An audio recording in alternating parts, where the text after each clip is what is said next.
ಪ್ರಾಣಿ ಪ್ರಿಯರಲ್ಲಿ ಎರಡು ವಿಧ. ಒಂದನೆಯವರು ತಾವು ಸಾಕಣೆ ಮಾಡ್ತಿರುವ ಪ್ರಾಣಿಗಳನ್ನಷ್ಟೇ ಸಲಹುತ್ತಾರೆ. ಎರಡನೆಯವರು ತಾವು ಸಾಕ್ತಿರುವ ಪ್ರಾಣಿಗಳ ಜೊತೆಗೆ ಅನಾಥವಾಗಿರುವವರನ್ನ ಸಲಹುವ ಕಾಳಜಿ ಮಾಡ್ತಾರೆ. ಇದಕ್ಕಾಗಿ ಆ ವ್ಯಕ್ತಿ ಲಕ್ಷಾಂತರ ರೂಪಾಯಿ ವೆಚ್ಚ ಮಾಡ್ತಿದ್ದಾರೆ. ಯಾರು ಅವರು ಅನ್ನೋ ಕುತೂಹಲನ ಈ ಸ್ಟೋರಿ ನೋಡಿ.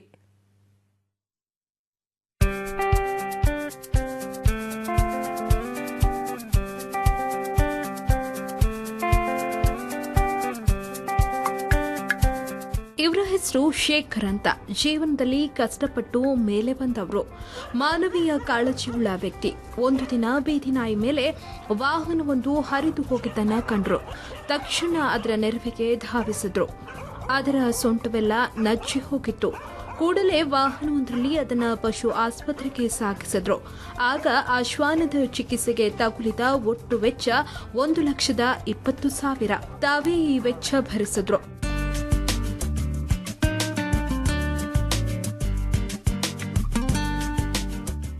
ಸ್ಟಾರ್ಟಿಂಗು ನಾವಿಲ್ಲಿ ಸೈಟಿಗೆ ಬಂದಾಗ ಒಂದು 5-6 ನಾಯಿಗಳು, ಯಾಕಂದರೆ ಕನ್ಸ್ಟ್ರಕ್ಷನ್ ಸೈಟ್ ಅಂತ ವರ್ಕರ್ಸ್ಗಳಿರ್ತಾರೆ. ಸೊ ಅಲ್ಲಿಗ ಬಂದಾಗ ಮರಿಗಳು ಸ್ವಲ್ಪ ಏಟಾದು ಒಂದು 7-8 ನಾಯಿಗಳ ಥರ ಸ್ಟಾರ್ಟಿಂಗಲ್ಲಿ ಶುರು ಆಯಿತು.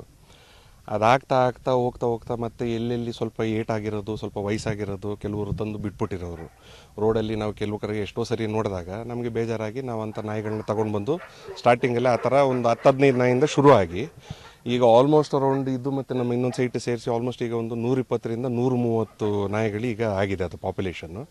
ಸೊ ಎಲ್ಲ ಬಂದು ಸ್ಟ್ರೇ ಡಾಗ್ಸು, ಯಾವುದು ಬ್ರೀಡ್ ಡಾಗ್ಸ್ ಇಲ್ಲ. ಶೇಖರ್ ಅವರ ವೃತ್ತಿಯಲ್ಲಿ ಕಾಂಟ್ರಾಕ್ಟರ್.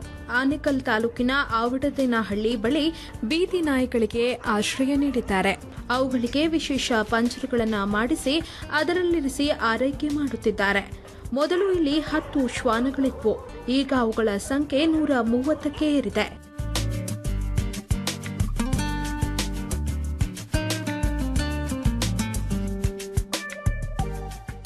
ಮನುಷ್ಯರಿಗೆ ಅಂದರೆ ಏನೋ ಒಂದು ಅನಾಥಾಶ್ರಮ ಇರುತ್ತೆ, ಇಲ್ಲ ಆರ್ಫನೇಜ್ಗಳಿರುತ್ತೆ, ಯಾರು ನೋಡ್ಕೊಳ್ತಾರೆ. ಈ ಥರ ಬೀದಿ ನಾಯಿ, ಏಟಾಗಿರೋ ನಾಯಿಗಳು ಅದೆಲ್ಲ ನೋಡಿದಾಗ ಯಾರೂ ಇರೋದಿಲ್ಲ. ಅದು ಕಾಲಿಗೆ ಕಾರು ಹತ್ತಿಸ್ಬಿಟ್ಟು ಅದು ಕಂಪ್ಲೀಟಾಗಿ ಅದಕ್ಕೆ 2 ಕಾಲು ಏನಿದೆ ಅದು ಪೂರ್ತಿ ಸ್ವಾಧೀನ ಕಳ್ಕೊಂಡು ಅದನ್ನು. ಸೊ ಅದಕ್ಕೆ ಈಗ ಲೇಸರ್ ಟ್ರೀಟ್ಮೆಂಟನ್ನು ಅದಕ್ಕೆ ನಾವು ಕೊಡಿಸ್ತಾ ಇದ್ದೀವಿ. ಅದನ್ನು ಅಟ್ಲೀಸ್ಟ್ ಓಡಾಡಲಿಕ್ಕೆ ಅದು ಆದರೆ ಏನೋ ಒಂದು ನಮಗೆ ಸಮಾಧಾನ ಥರ. ಸೊ ಅಂಥ ಎಲ್ಲ ನಾಯಿಗಳನ್ನ ತೊಗೊಂಡು ಅದಕ್ಕೆ ಆರೋಗ್ಯಕರವಾಗಿ ಕೊಟ್ಟು, ಸೊ ಕಾಯಿಲೆ ಬಿದ್ದಾಗ ಅದಕ್ಕೆಲ್ಲ ಏನೇನು ಮೆಡಿಕೇಷನ್ಸ್ ಬೇಕು, ಸೊ ಟೀಮ್ ಆಫ್ ಡಾಕ್ಟರ್ಸ್ ಇದ್ದಾರೆ. ಸೊ ಅವರಿಂದ ಎಲ್ಲ ಸಲಹೆ ಪಡ್ಕೊಂಡು ಅವಕ್ಕೆ ಏನೇನು ಟ್ರೀಟ್ಮೆಂಟ್ ಬೇಕೋ ಎಲ್ಲದನ್ನು ಕೊಟ್ಟು ಈಗ ನಾವು ಅದನ್ನು ನೋಡ್ಕೊಳ್ತಾ ಇದ್ದೀವಿ. ನಮ್ಮ ಕೈಯಲ್ಲಿ ಎಷ್ಟಾಗುತ್ತೆ ಅಷ್ಟನ್ನು ನಾವು ನೋಡ್ಕೊಳ್ಳೋದಕ್ಕೆ ನಾವು ಪ್ರಯತ್ನ ಪಡ್ತಾ ಇದ್ದೀವಿ. ಪ್ರತಿಯೊಂದು ನಾಯಿಗೂ ಇವರೇ ಹೆಸರು ಇಟ್ಟಿದ್ದಾರೆ. ಅವುಗಳ ಹೆಸರು ಹಿಡಿದು ಕೂಗಿದ ಕೂಡಲೇ ಸ್ಪಂದಿಸುತ್ತವೆ. ಅವುಗಳ ಆರೋಗ್ಯ ತಪಾಸಣಾ ಮಾಹಿತಿಯನ್ನು ಇರಿಸಿದ್ದಾರೆ. ಮಕ್ಕಳಿಲ್ಲದ ಕೊರಗನ್ನ ಶ್ವಾನಗಳನ್ನ ಸಲಹುವ ಮೂಲಕ ತುಂಬಿಕೊಳ್ಳುತ್ತಿದ್ದಾರೆ.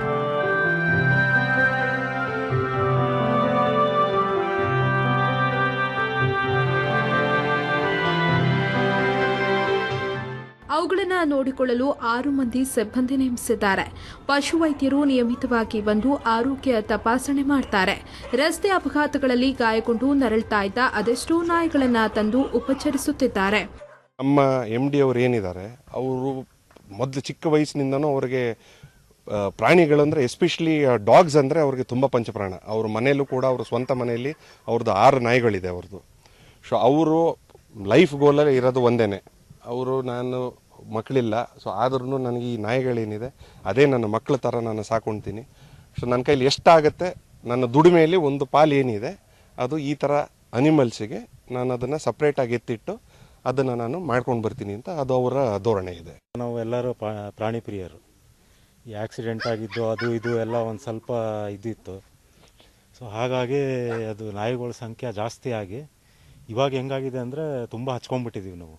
ಅದನ್ನೆಲ್ಲೂ ಬಿಡೋದಾಗದೆ ಇದು ಮಾಡಿದೆ ಒಂಥರ ಇನ್ನೂ ಪ್ರೀತಿ ಜಾಸ್ತಿ ಆಗಿ ಅದ್ರದ್ದು ಎಲ್ಲ ನಂಬರ್ಸ್ ಜಾಸ್ತಿ ಆಗಿಬಿಟ್ಟಿದೆ.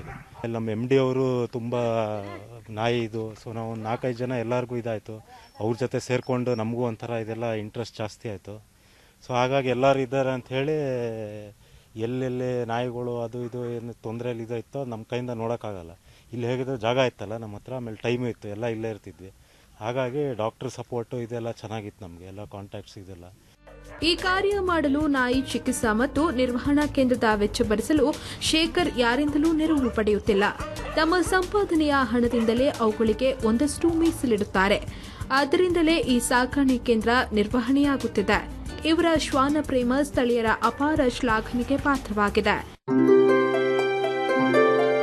ಕ್ಯಾಮರಾ ಪರ್ಸನ್ ಪ್ರೇಮ್ ಜೊತೆ ಮುನಿರಾಜು, ಸುದ್ದಿ ಟಿವಿ, ಆನೇಕಲ್.